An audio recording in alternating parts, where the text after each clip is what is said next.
Just days after I made my decision to go to Vrindavan to be with Srila Prabhupada, Ramesvar, our local GBC who had been in India with Srila Prabhupada, showed up in Los Angeles. I was surprised to see him. Here, I wanted more than anything to go to be with Srila Prabhupada, and yet Ramesvar, who had been with him, had left his side and come back to the US. I was curious to know why. Ramesvar informed us that he was holding an important Istagosti meeting the next morning and told that everyone must attend. An Istagosti is a community meeting. In that meeting, he announced in the temple room, before the deities of Shri Shri Rukmini Dwarkadish, Shri Shri Gaurnitai, Lady Subhadra, Baladev, and Jagannath Swami, that he announced that Srila Prabhupada had sent him back to America with a message. That message, he told us, was that Srila Prabhupada asked that no one, none of his disciples should leave just to go to be with him. Ramesvar informed us that Srila Prabhupada had asked that we stay put, remain engaged in our services. Srila Prabhupada had said that staying and performing our services would actually please him, but whimsically leaving our services just to be with him, when there was nothing we could really do by being there, by going there, would actually cause him more disturbance and displease him at a time when he was already so weak. These words given by Ramesvar pierced my heart. I couldn't understand. Why would Srila Prabhupada give such a cruel order? Why would he deprive us of coming to be by his side and just being there for him? As I recall, it was either later that same day or the very next day, Satsvarup, another leading GBC devotee, also came to Los Angeles, to the temple.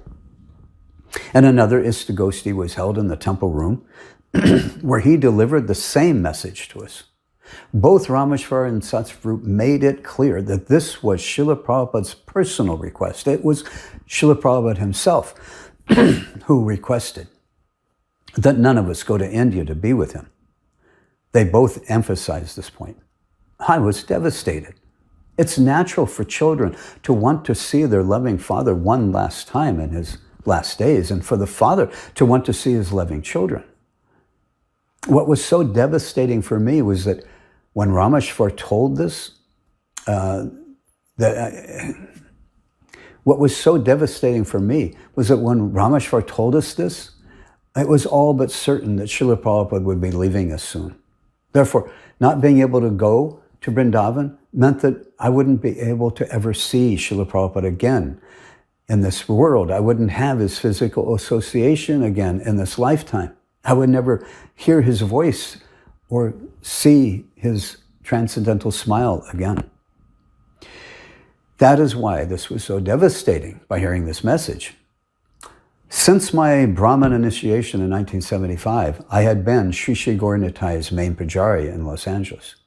When Ramesvar delivered his original message, his original announcement in the LA temple room, the deity doors were open, and I looked up at my lordship, Shri Shri Gaurnitai, and I spontaneously prayed and asked them, if I can't be with Srila Prabhupada when he leaves this world, then Mahaprabhu, I want to be with you. I didn't have any idea what I meant by that. It just came out spontaneously.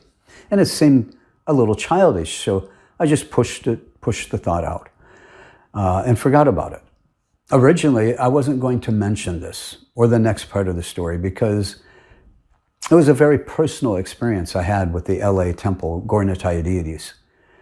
But I decided to include it as it helps to show not only how much this meant to me personally, but it shows how much Mahaprabhu helped me cope with this at the time. I'm telling my personal story as it relates to this event. And for me, this was very much a part of my personal experience. So I've decided to include it. And actually, I've never fully shared this with any other devotee before.